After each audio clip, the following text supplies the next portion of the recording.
spend on this precious earth, my friend. You never know when it will be over. Every day you live to see, give praise to the Almighty. You never know when He call your number. Hey, if you see a man fall down, pick him up from off the ground. Remember that man could be your brother. Yes, you might fall down someday. Someone else might be right there to hand you a precious glass of water.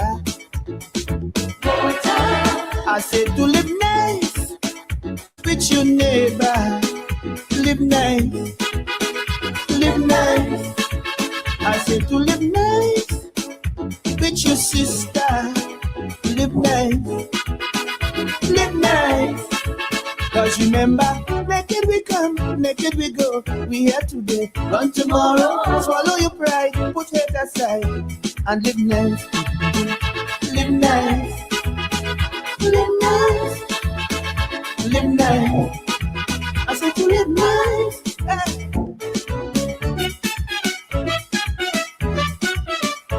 Hey. I cry for the youths today. They seem to have lost their way, drifting from the good old time traditions. They seem to be at a loss on a great collision course, messing up with drugs and ammunition. Hey, recalling the old time days when we used to romp and play. At your neighbor's house was always welcome. Whatever they cooked, you eat. Wherever night fell, you sleep. Children were respectful to their elders. I said to live nice with your neighbor. Live nice. Live nice. I said to live nice with your brother. Live nice. Live nice. Cause remember, naked we come, naked we go. We here today, gone tomorrow. Swallow your pride, put it aside, and live nice. Live nice. Live nice. I said to live nice. Just live nice. Yeah.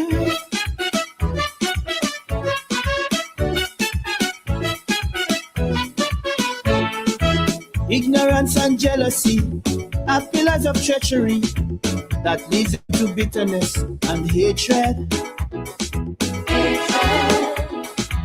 The longer you remain vexed, you never know what comes next. You might do something that's not so sacred.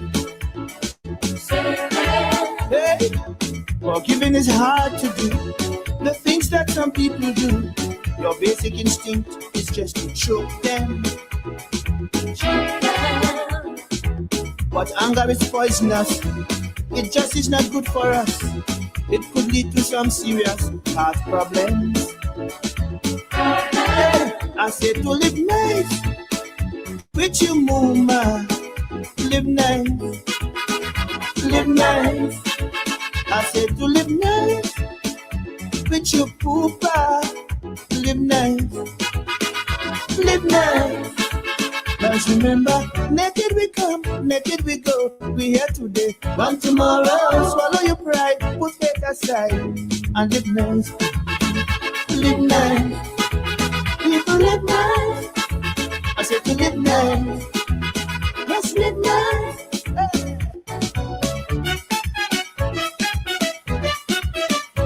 Hey.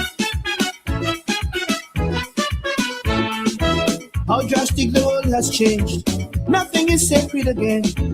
Disrespect is now the new world order. Mr. Dollar Bill is king. Some men will do anything. Once the price is right, they'll sell their mother. Hey. Yet all is not lost, I say. If we take one step a day, we could make a little reparation. Nothing is impossible Oh God, we need a miracle. Got to find this missing generation. I said to live nice with your neighbor. Live nice, live nice. I said to live nice with your daughter. Live nice, live nice.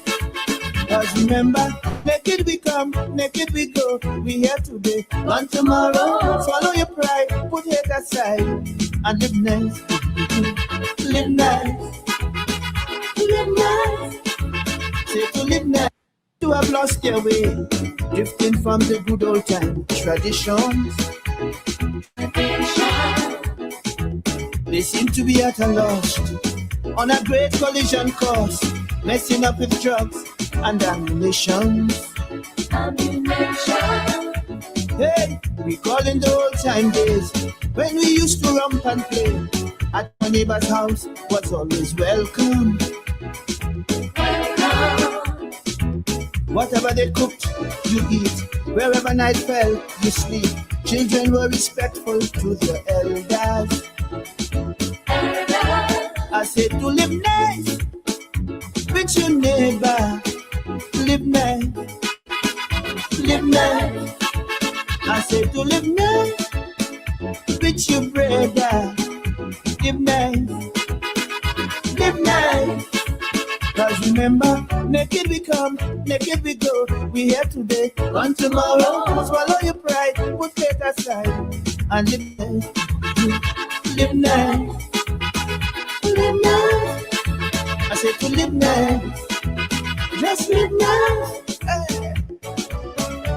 Yeah.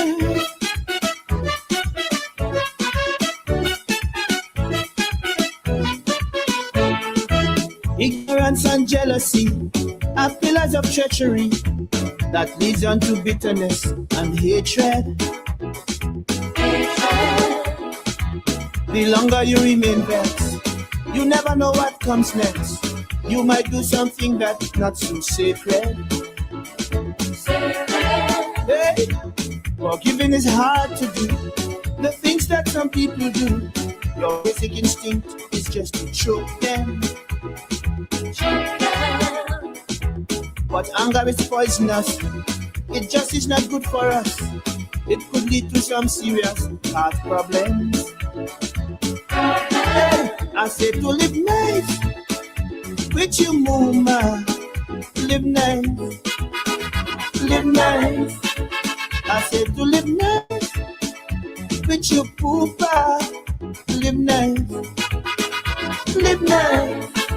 Cause remember, naked we come, naked we go. We here today, gone tomorrow. Swallow your pride, put it aside, and live nice, live nice. People live nice. I said to live nice, just live nice. Hey.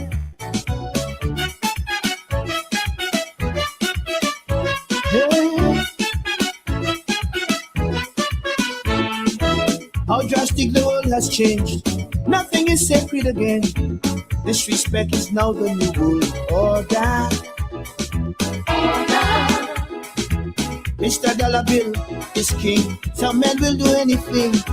Once the price is right, he'll sell them more down. Hey. Yet all is not lost, I say. If we take one step a day, we could make a little reparation. Nothing is impossible. Oh God, we need a miracle. Got to find this missing generation. I said to live nice with your neighbor. Live nice, live nice. I said to live nice with your daughter. Live nice, live nice.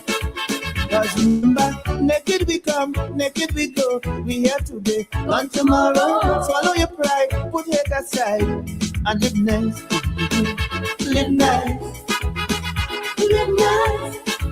Say to live nice, live nice. Hey, mommy, live nice. nice. Live nice. Live nice. The Rootsman, one of the unheralded voice of our calypso tradition. Live nice. The man who first made this calypso popular in Guyana was Mark Benchop. Used to play this on his TV program way back, talking about in the early 2000s. Live nice. The Rootsman making a plea for a new world, bemoaning the fact that here we are, times have changed.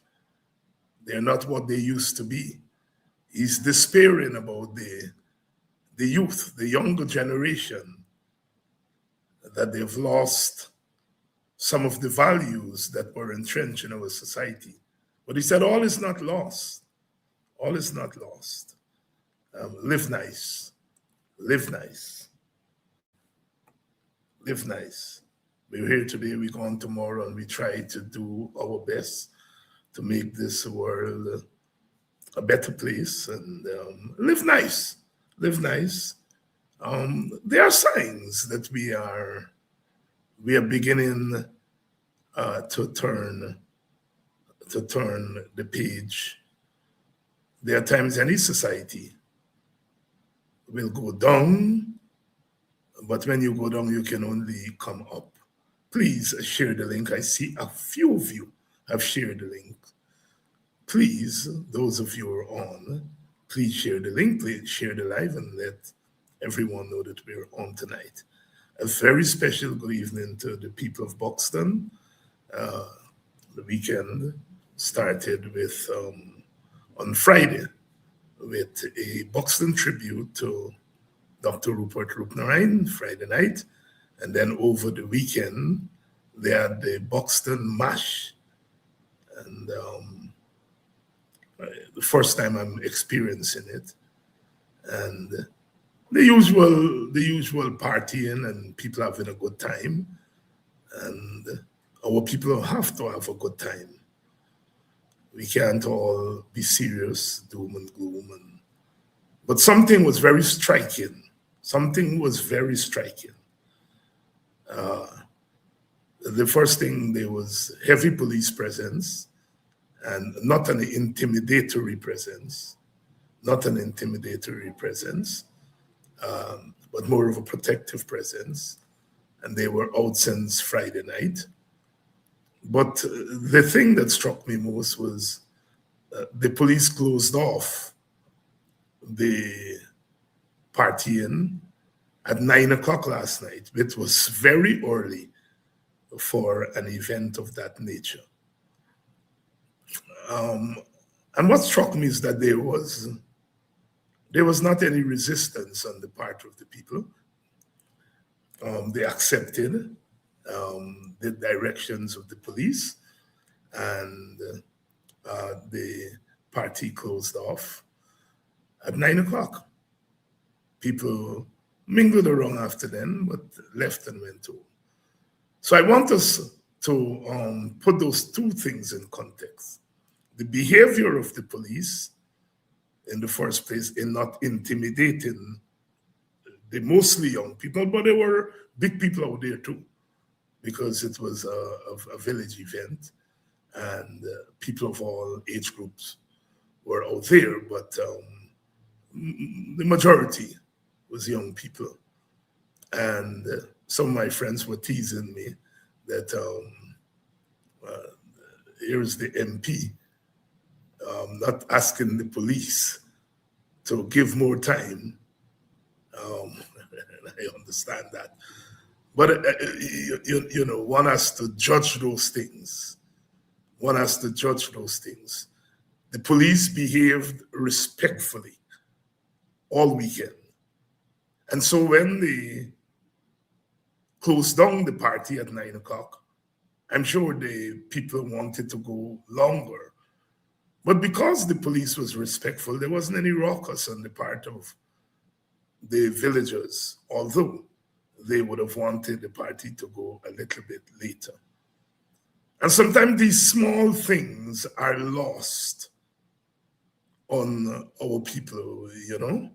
As I said, some of my friends were urging me to ask the police for an extension of time. And I made that judgment that it was not the best thing to do. First of all, there were lots of school-age children out there. I managed to speak to some of them, school-age, you know, children who had to go to school the next day. And in my estimation, 9 o'clock is a good time to close off any party that you have children out and they have to go to school the next day. And so I thought 9 o'clock was good time for parents to get their children home, for little high school children to go home and prepare for school the next day. And secondly, the police was respectful. And therefore, I think that if they made that judgment, that 9 o'clock was an appropriate time to close off our weekend-long celebration, then I think it was best to go along with that. And as I said, we have to find ways of regulating our society, because Rootsman is onto something. There is some crumbling, some big cracks opening up in our society. And we don't have a government that is prepared to deal with the social problems, the social implications, the social consequences of where our society is going. And so therefore, when government does not do its job, then the people have to find ways of regulating themselves. We have had problems in the communities when these big events, there have been gunshots, and in some instances, people have been injured and so forth. I think for the most part, I didn't hear too much gunshots this weekend. It may have been, I think there was a Saturday night event, the Juve. They had at the front of the village, the front side, out of the ball ground, and I didn't make it out there. So I can't vouch for what went on there. But the events at the line top where I live, there weren't any gunshots. And again, I say sometimes as political activists and political observers, you have to look for these small, sometimes intangible things as signs as to where our society is going, where our communities are going. And so I think it was a good example on both sides. On the side of the police, and I don't always, we don't always commend the police, but I have to commend the police for behaving in a respectful manner, not taunting the residents as happened in the past. Was teasing some of the police, men and women, so you can take a dance. Some of them, most of them said, well, Dr. Hines, we can't dance on the job. Some of them did shake a leg and so on. But it's always good when the law enforcement body is in communication with the community. After all, most of the policemen and women out there were of African descent, and the vast majority of the revelers were of African descent. There were some East Indians in the crowd. Some of them are famous. They won't consider themselves East Indians, or even if they consider themselves East Indian, they consider themselves Buxtonians. So they frequent the village very often. But there were others who were visiting the village for the first time. And it was good to see that kind of display on the part of the police, non-confrontational. And that makes it easy when it comes to regulation. That when the police felt it was time to close down, there was not any resistance on the part of the people. And we have to congratulate ourselves. We have to congratulate ourselves when things like that happen. Of course, people were free to stay on. Some of us stayed on well beyond 9 o'clock, and but the big music closed down, and the children were off the streets. The older people were gone, and so forth. And I think that's the way it should be. We don't want to keep our little children, our young school-age children, late at night when they have to go to school the next morning. I feel very strongly about that, very strongly about that. And so to those of my friends who were urging me to beg the police for extra time, I beg to differ. I felt that that was not the time. Last night was not the time for that, and so I think we should give ourselves a pat on the shoulder, that we, in the words of Rootsman, live nice, live nice, live nice. 90% of the force are of African descent, 90% of them African descent. In these communities that are predominantly African, we have seen too much of confrontation between police and community. And as I said, I don't think we have a government that mind that. I think they in an obscene way, I think this government doesn't mind Black people fighting Black people, Black police shooting down Black men and women, and you're having confrontation. So they relish that permanent confrontation between the police and the community. And we have to stop it ourselves. We have to stop it. And it has to be done on both sides. The police, men and women, have to recognize that it is those communities that they have to go back to at night to sleep. The children have to go to school in those communities. They have to go to church in those communities. And so the relationship between the police and the community must improve. We know that the relationship between the police and the East Indian communities are better because the police, understandably, they figure that, well, look, the regime in power is largely supported by East Indians, and if they were to behave in a bad way in the East Indian communities, that they would be punished.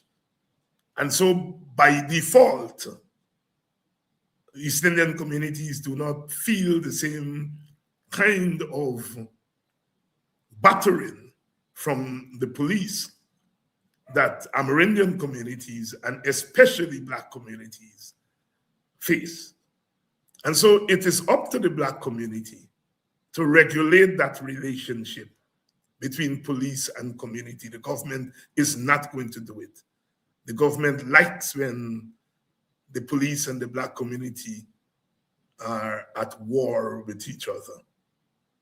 And so I commend my villagers, Buxtonians, for having fun and not having big confrontation with the police. There weren't any fatalities.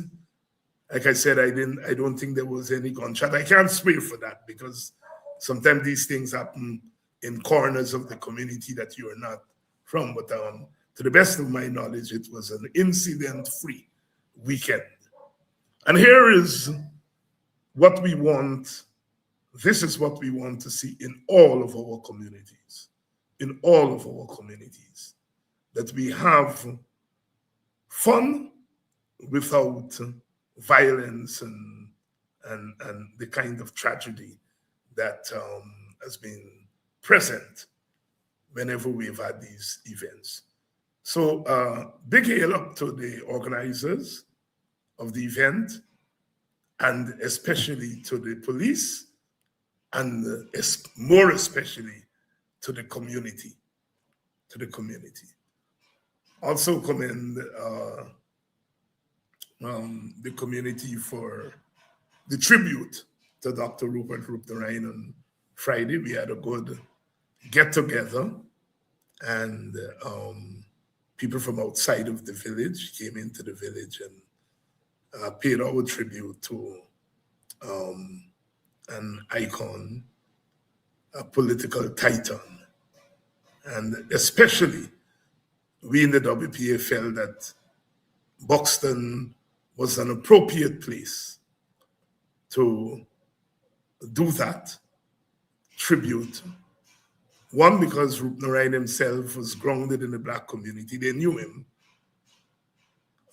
especially the older generations. They knew him very well.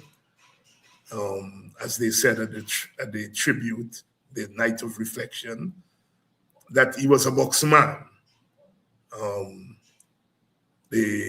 Dr. Eiffel read excerpts from a short story, Black Man Coolie, and he had written, Dr. Eiffel is a folk poet, a folk writer, and we have always in the communities, always had Indians who lived in the communities and felt at home in the African communities.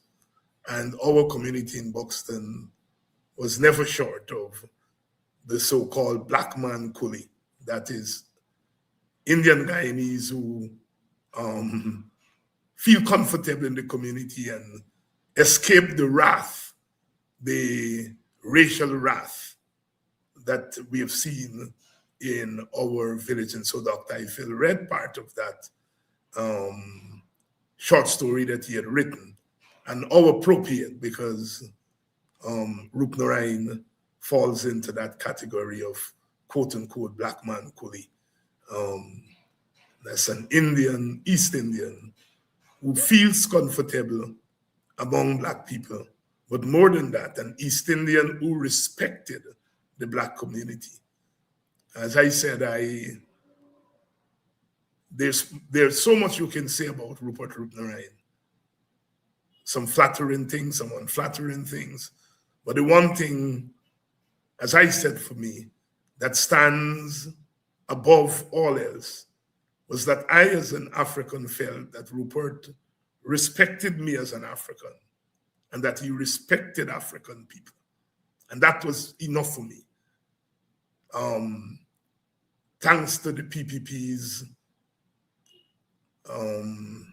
trivializing of the race issue, we don't get a chance to discuss race in a very serious and open way, And so we put tags on people. I have, for example, have the tag as an Africanist, an African racist, and all those things. And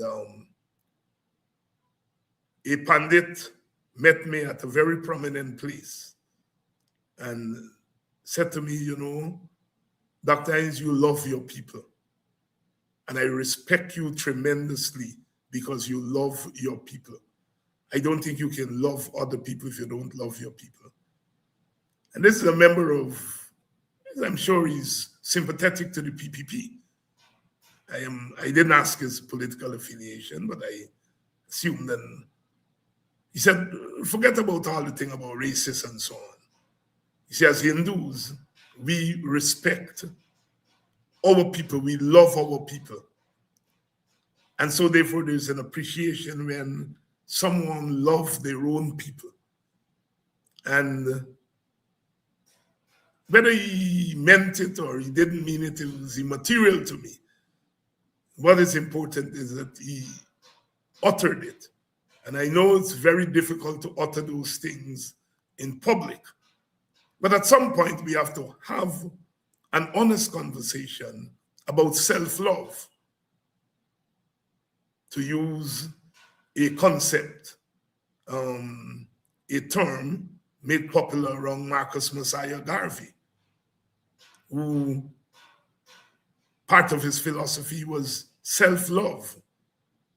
That if you don't love yourself as a racial group, nobody else will love you. It starts with self-love. And I think other leaders along the way have picked up that philosophy of self-love. And I myself, in my repertoire, have sought to use it. Self-love does not mean hatred of the other. In fact, because you love yourself, it becomes even more difficult to hate others.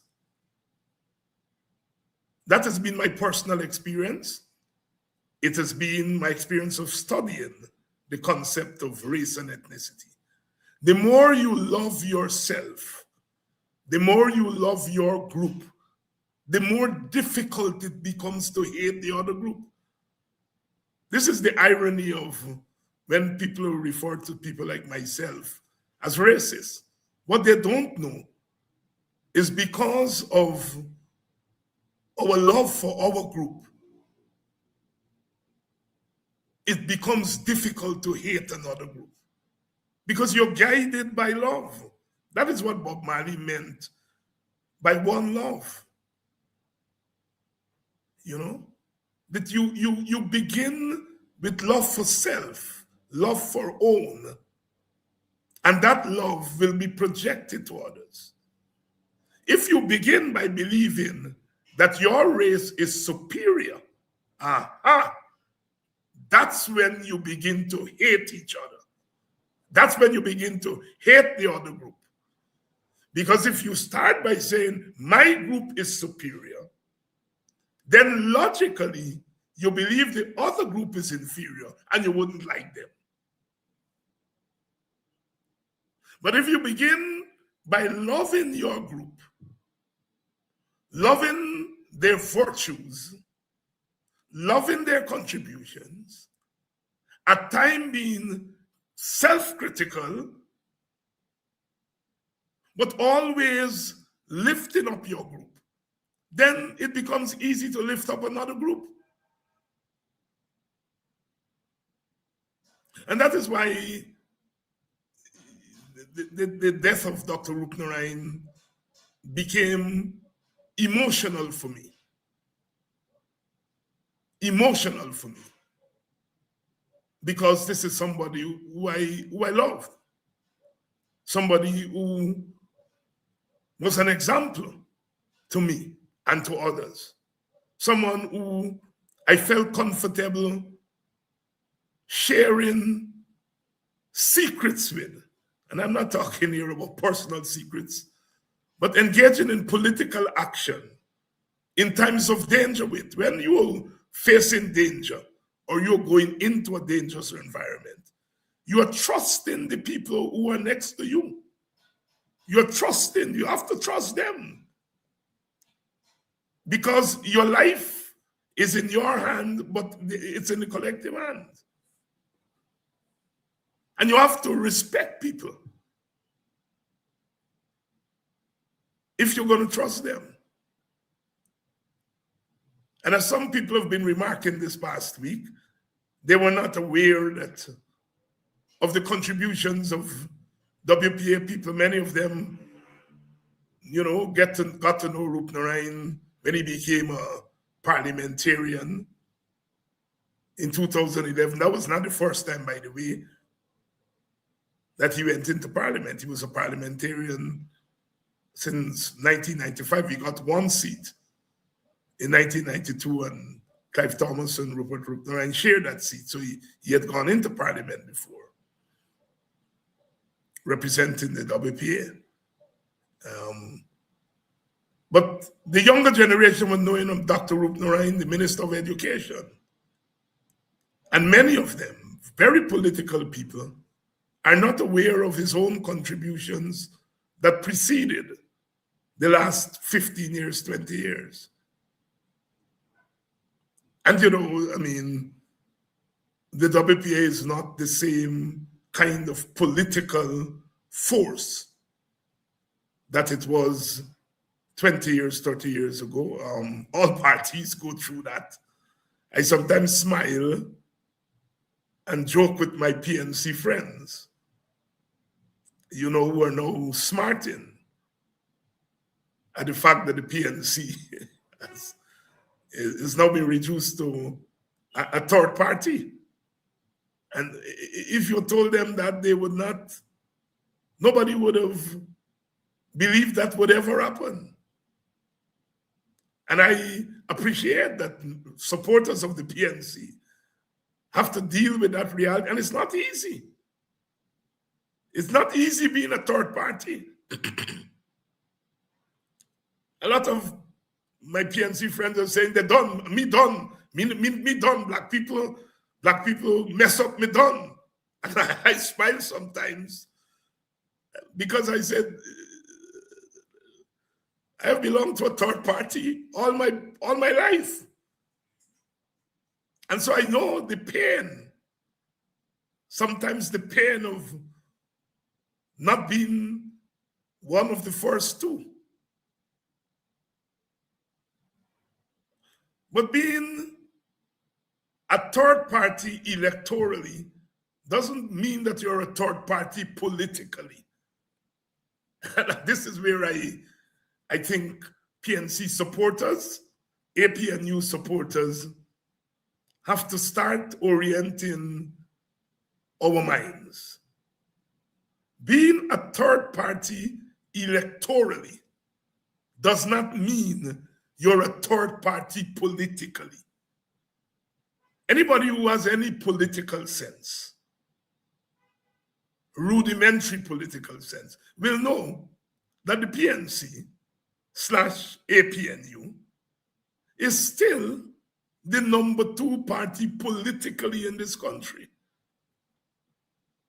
They're not number 2 electorally, but politically, they're number 2. And I think this is where I want to give some heart and some strength to the supporters of APNU. And who better to do it than people like myself?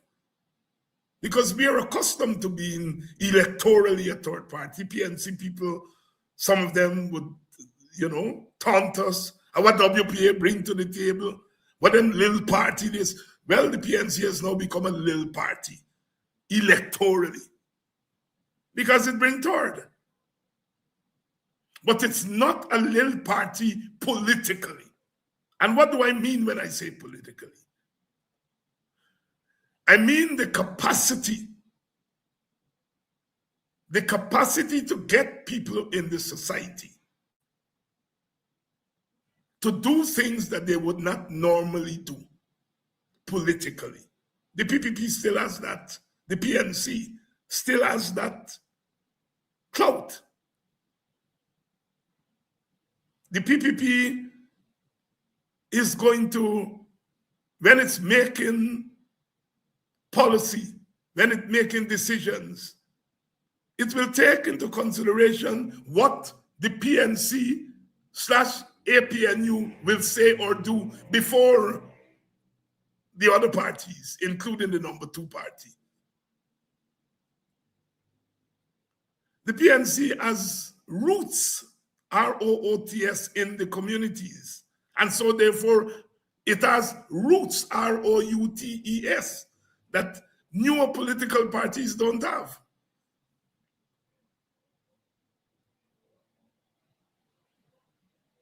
We in the WP, as I said, we have been third party electorally. We first fought in election in 1985. So we are a relatively new electoral force, but we existed prior to that. And at one time in the 1970s and the 1980s, we became the second party in the country, political-wise, not electoral. But there was a time in the 1970s and the 1980s, when the East Indian masses had lost confidence in the PPP to stand up and fight against the excesses of the time. And they looked to the WPA. It was a time when African dissidents, meaning those who were uncomfortable with the PNC, turned to the WPA. We became the second party during the 1970s and the 1980s, and that is a fact. Those who do political analysis don't always make that analysis. When they think about parties, they only think about electoral.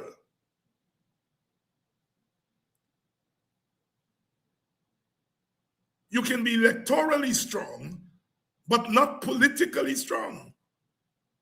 And you can be politically strong, but not electorally strong.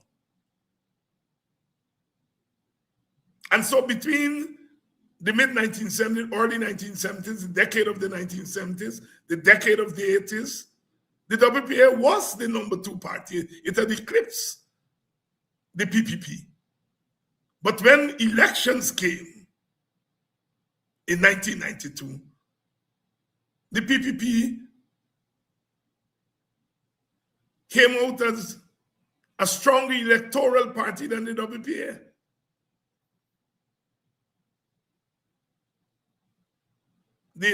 As Brother Takumo Ogonse said in 1992, the people didn't vote for revolution. They joined the WPA to make revolution in the 1970s and 80s. And when elections came back, they voted against revolution. They voted for the Reformist Party, the PPP. And so when we look at it today, and we look at the configuration in the parliament, where you have 5 parties, because the APNU is a coalition, not a party. You have 11, and not 11, technically what in the APNU, what you have are 8 PNC, 2 AFC, because Joretta and Sherrod, they're AFC dissidents who are now part of the APNU/PNC. And then you have myself, they represent in the WPA. So the APNU delegation is the only delegation that actually represent something broad. 3 parties or 3 factions, whatever you want to call it. And the fact that we can work together is an example to the country. So you have the PPP, you have the WIN, you have the 3 APNU parties or factions, and then you have the FGM. So technically you have about 6 political parties in the parliament.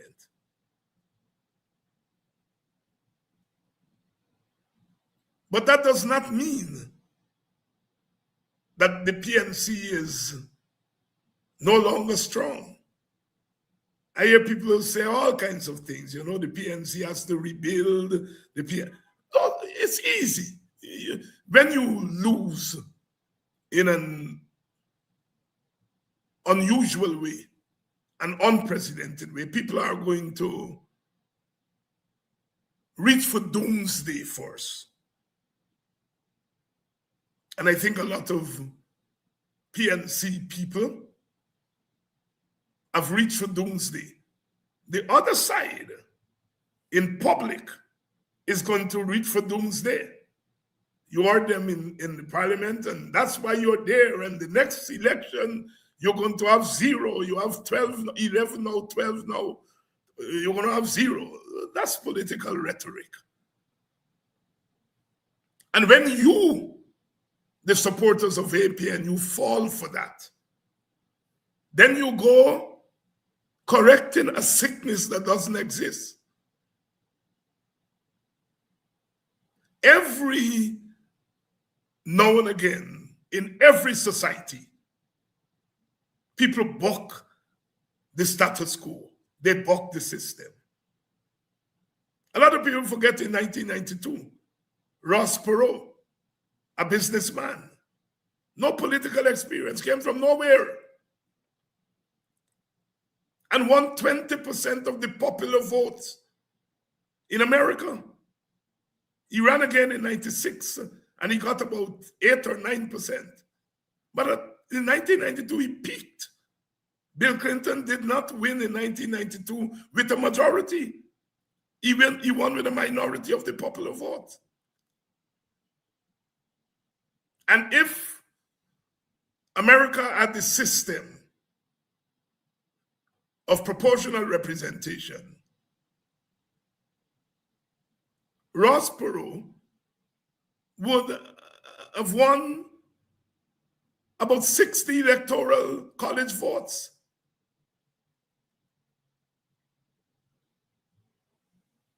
So every now and again, people buck the system. In America, they bucked the system in 1992, 1996. What is forgotten also is that in 1988, Jesse Jackson brought second in the Democratic race. He beat Al Gore, and I think this Biden had run. He beat all of them. Only Dukakis beat him in 1988.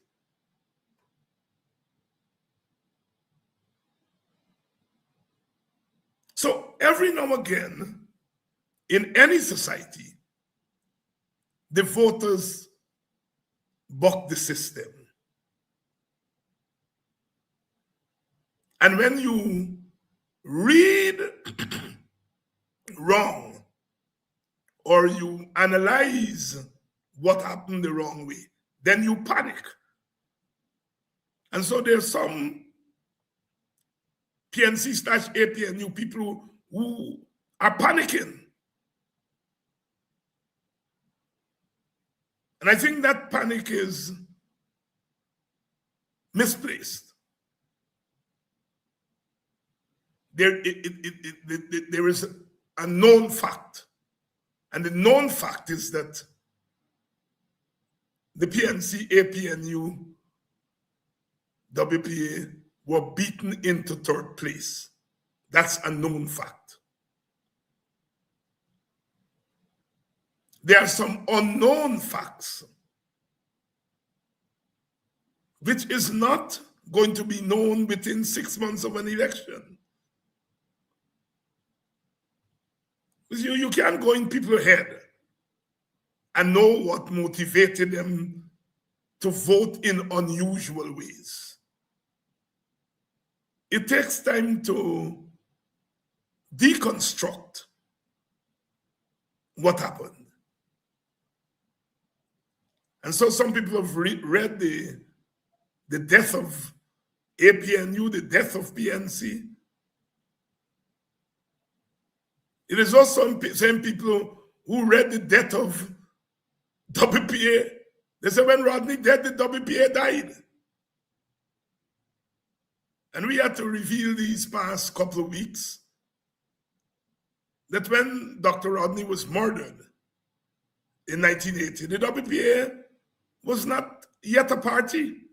We were a party in name only. We were more of a pressure group. We didn't have party groups up and down the country. We had never held a party congress or members conference. Never. The circumstances didn't allow us to do that because we were always on the run.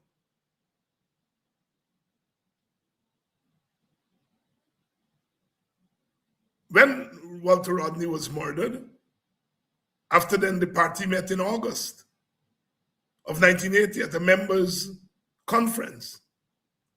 And it took a decision there to build the party. And it was after then that we went out. We built the party, set up internal party organs, built party groups across the country. And so the myth that the WPA died when Rodney died is what it is. And that is the importance of Rupert Roopnarine, because he and Kwayana led that phase of the party's history. The time when we built the party. People say Rodney was a co-founder of the WPA. No, Rodney joined the WPA. The co-founders of the WPA in terms of leaders were Moses Bagwan, Clive Thomas, and A.U.C. Kwayana. Brindley Ben was there for a brief moment, but left. Walter Rodney came back and joined. Roopnarine came back and joined. But, you see journalists write it all the time. The WPA co-founder.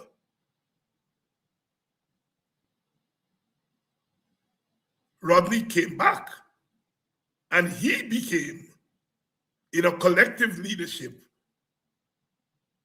the one who was anointed by the people as the leader of the WPA. Internally, he was a co-leader. Among the masses, he was the leader. But when you're writing history or writing anything, you take the easy way. People repeat what is easy to repeat. Walter Rodney, who was the most popular leader, he was a co-founder of the WPA, full stop. He was the most powerful leader, full stop. It follows, therefore, when he died, the party died. When he died, the party actually got stronger. What the truth is that when Rodney died, when Rodney was killed, the revolution that we were fighting took a blow. It's a revolution that took the blow. Because he was seen as the numero uno, the number one revolutionary. And if your number one revolutionary is taken out, it affects the revolution. It took another 12 years after Rodney was murdered in 1980. It was not until 1992 that we got the PNC to agree to an electoral opening. I call it an electoral opening. PPP usually say the return of free and fair elections. But we know that's nonsense, because as soon as the PPP came into power, they started to rig elections. But we had a new opening in 1992. One could argue that Rodney was Rodney not murdered in 1980. That opening may have come earlier. So it was a revolution that was set back, not the party. And so I'm arguing the APNU/PNC WPA at the 2025 election got a big setback. But it doesn't mean that the coalition is weakened in a sense that people are making it out to be. The government still knows that when you go into the communities, it's the PNC that call the shots. They know that. They know it's the APNU that call the shots. So momentary setback, third parties.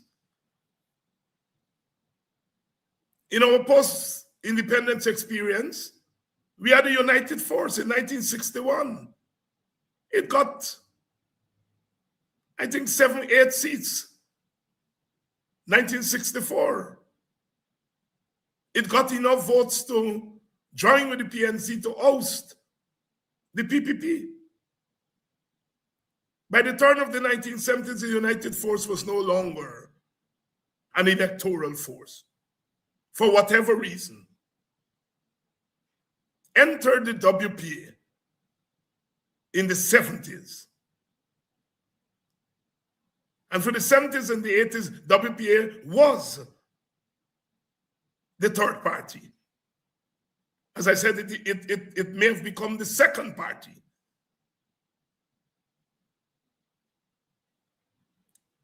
When 1992 came, the people voted for PNC and PPP. And it was an electoral blow to the WPA. It was a setback.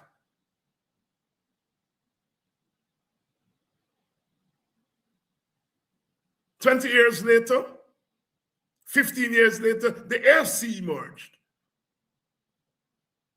People say WIN was formed within 3 months, and look what it did. The AFC was formed within a couple of months in 2006, and went to the election, I think got about 7 seats. People sometimes have a narrow sense of history. They're not guided by facts. The United Force was formed, I think, in 1960. What is not known is that the United Force, the people who eventually formed the United Force, Peter DeGar and others, they were supposed to be one of the factions that formed the PNC. But I think Peter DeGar wanted a certain position and he didn't secure it. And so that is why he didn't become part of the force that joined the PNC, as everyone should know. The PNC is really was formed as a coalition between John Carter's black middle class, National Democratic Party, or the United Democratic Party, I think UDP, they had become at that time.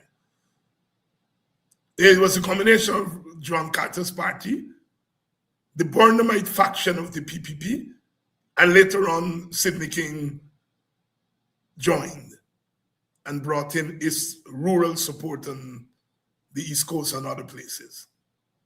Peter DeGar was supposed to be part of that group. And it was after he did not go along and become part of the PNC. He launched this party, I think, in 1960. And in 1961, a couple of months later, he secured 7 seats or so.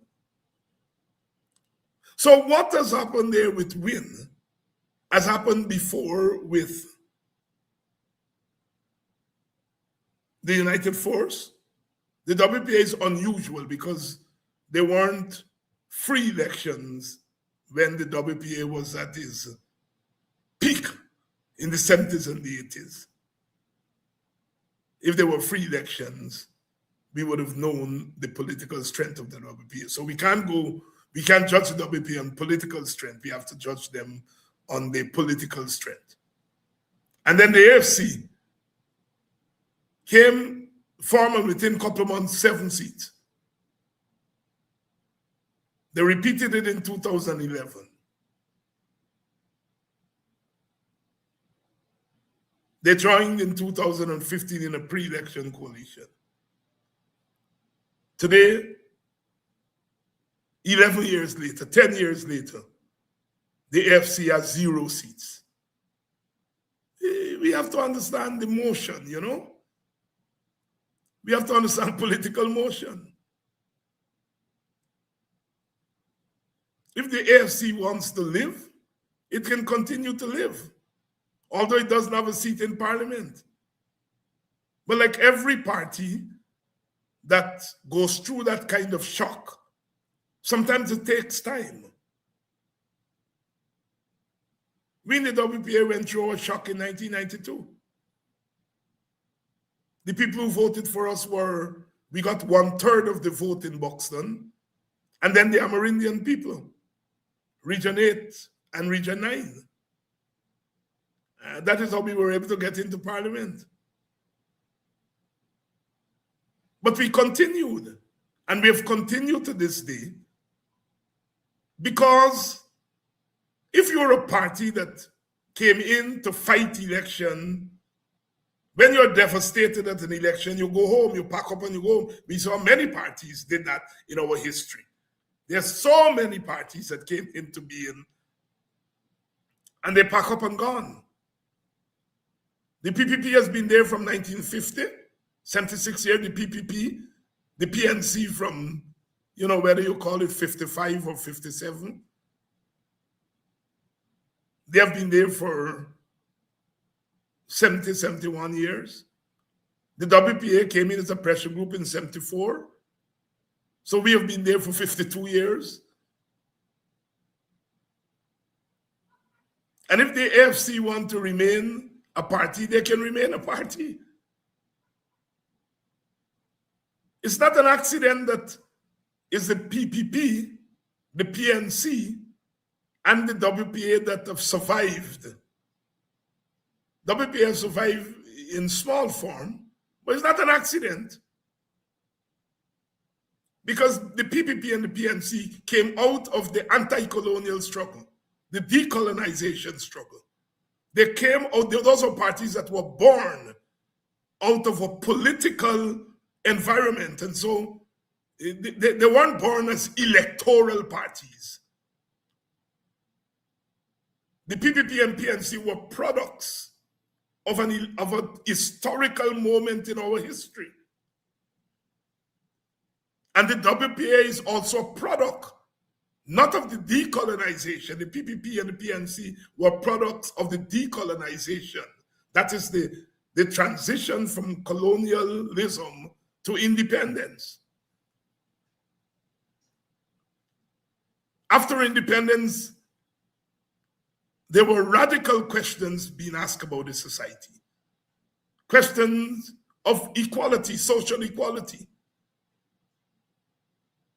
Do we continue the electoral, the colonial order, or do we break it down completely? Do we align with the West or the East? Black people looked and saw independence had come, but Black people could not work in banks. Questions were being asked. And the questions were being asked of the post-colonial order that was presided over by the PPP and the PNC. And out of that environment came WPA. So these parties are products of historical moments. So that is why they live on. There are other parties that were formed to fight elections. So you fight the election, you don't do well, and you go. The PPP, PNC, and WPA were not formed as electoral parties. They were political parties arising out of political moments and political necessity. The AFC really arose at a time when people became frustrated. African Guyanese became frustrated that the PNC was not militant enough. And so some of them broke away and went to the AFC. The AFC started first as an African grounded party.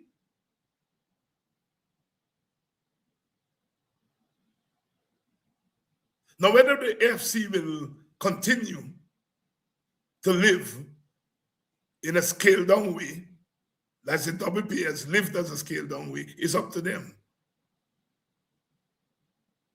Up to them.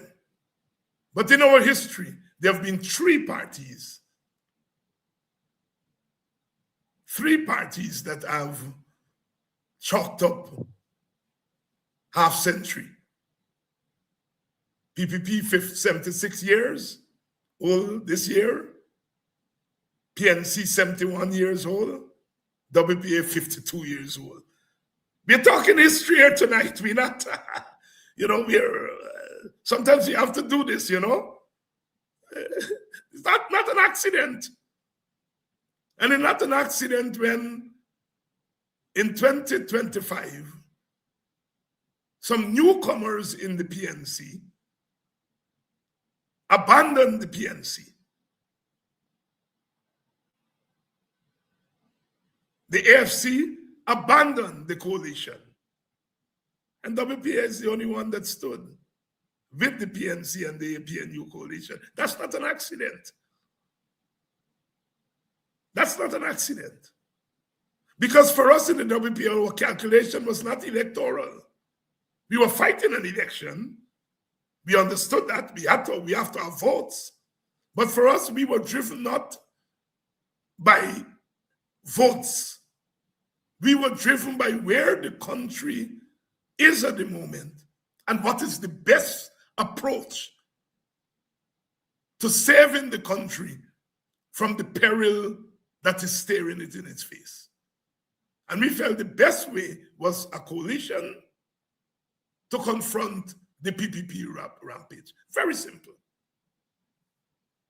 So we were not motivated by electoral calculation.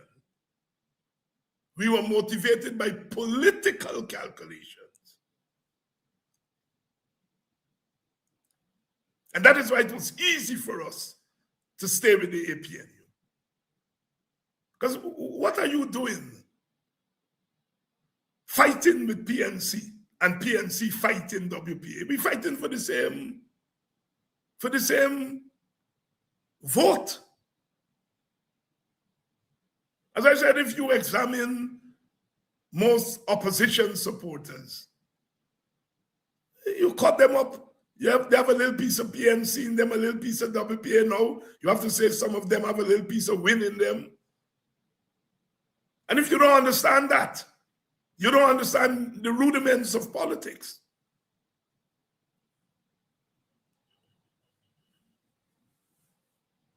So I think as we try to make sense of the present, we have to do so guided by history, but also guided by the reality. People took a certain attitude at the ballot box, meaning PNC / African Guyanese / opposition supporters. Some of them took an attitude of rebellion against the entrenched party.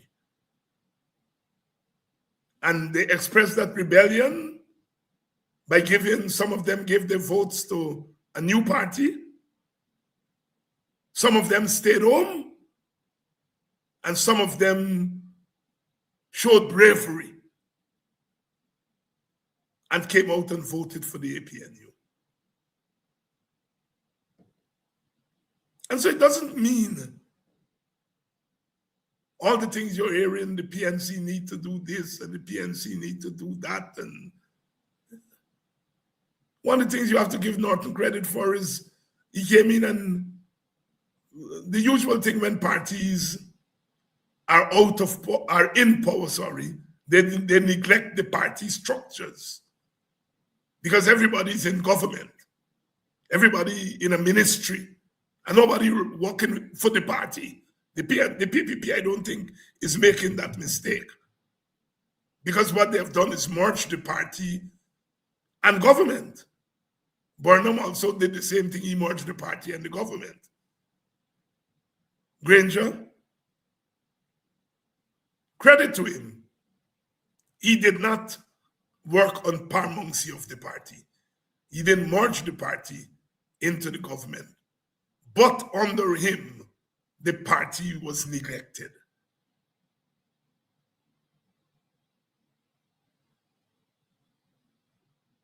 And when Norton took over the leadership, he rebuilt the party. He had no choice. There was no government now. You're out of government. All you're left with is the party. And so Norton rebuilt the party. I hear people talk about the PNC need rebuilding. I'm glad if the WPA can get 1/10 of the rebuilding of the PNC. That man rebuilt the PNC. Not to its optimum. There's I'm sure there's still space. And so now, having been beaten electorally, people said you have to rebuild the party. I am not a member of the PNC. I'm a member of the coalition. What all of us in the opposition need to do is not rebuild party. We have to refocus. We have to bring our party and our coalition in step with what is happening. Recognize what we can influence in an alternative direction and what we have to nurture as is.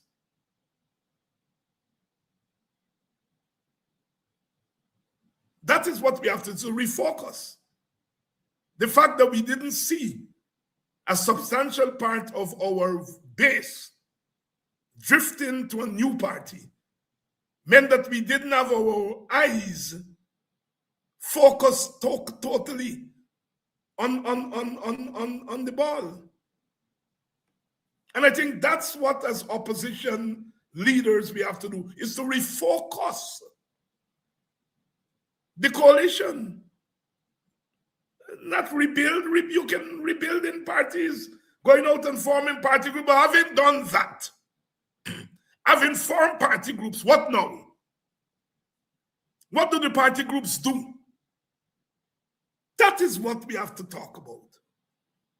How do we communicate with this new generation of young people who are being socialized in a new and different environment, partly hostile, but partly driven by technology?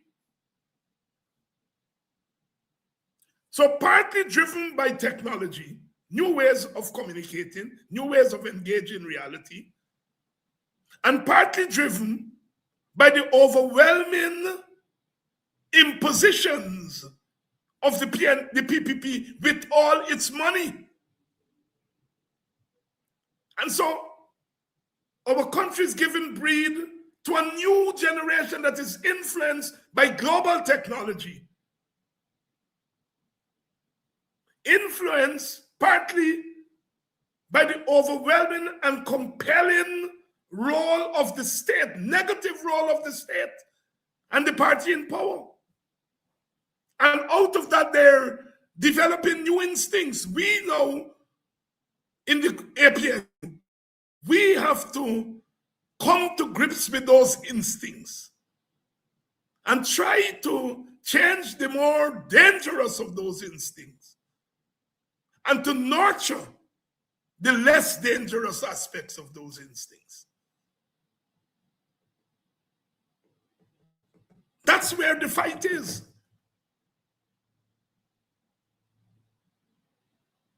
That's where the fight is. I think we didn't convince our support base that we were prepared to fight.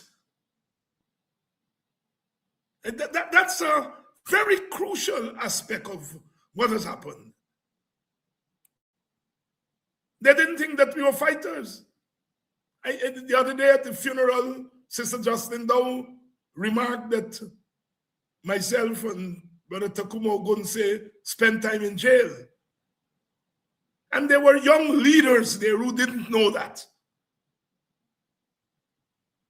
There are young people who heard that and said, what? That time we know that you all were fighters, man, but we didn't know you all was that kind of committed fighters. So, because our younger people are not properly informed, because we are not spending enough time informing them. You know, when you dismiss a party like the WP and say, I'm a little party, then I bring nothing. You're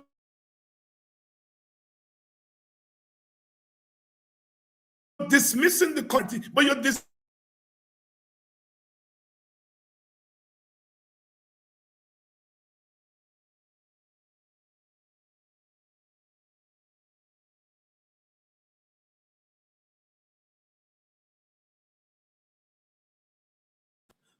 Having dismissed us as not bringing anything, now you have to go convince your people that these people bring something. So our whole narrative has to change. And I think that's where we will regain our footing eventually at the elections box. The problem is not the election box. The damage was done long before our people voted. And we didn't see it. We didn't see it. Because we were making assumptions which turned out to be incorrect. And so respectfully, I don't speak for the PNC. I cannot. I can only speak for the Working People's Alliance, the WPA, and partly for the APNU because we are just a part of APNU. So I can't sit here and propose to speak for the entire APNU. I can't speak for the PNC. But I am respectfully saying here tonight that the APNU doesn't need rebuilding. What we need is refocusing. Try to understand firstly our base, because when you go in to count votes, the first votes you count is your base. When you're going to count children, you're not count your neighbor picnic first, you count you picnic first.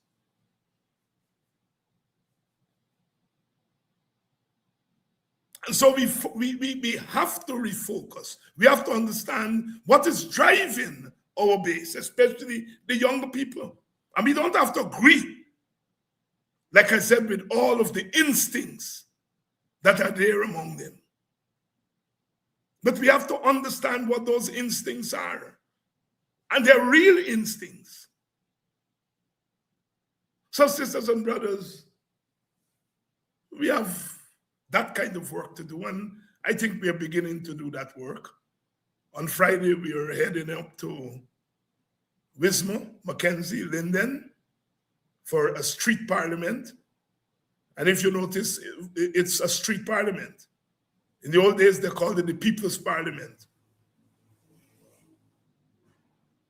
So we become a street parliament, which means that we are changing the definition of the parliamentarian. To extend that definition beyond sitting in parliament. In any case, they're not calling parliament very often. And so we have to redefine the scope and the mandate of the parliamentarian. And that is what we've begun to do with these street parliaments. We'll talk more about this upcoming street parliament in Linden during the course of the week. But suffice to say that the street parliament is going to be in Linden on Friday. And we'll talk more of that during the week. I love you all, always. We can only be doing what we're doing here when you compel us to do it. A big shout out to the University of Guyana for honoring Professor Clive Thomas on Friday. Professor Thomas turned 90 last month, and even as we were sending home Dr. Rupert Narayan at 83, we are still honoring Professor Thomas at 90. God spare your life. Guyana would turn 101 in a couple of weeks. And we're hoping he can stretch it way beyond the century and remain with us. Love, as always. We continue the struggle together because only when we stay together, we are going to survive this moment and create the new moment.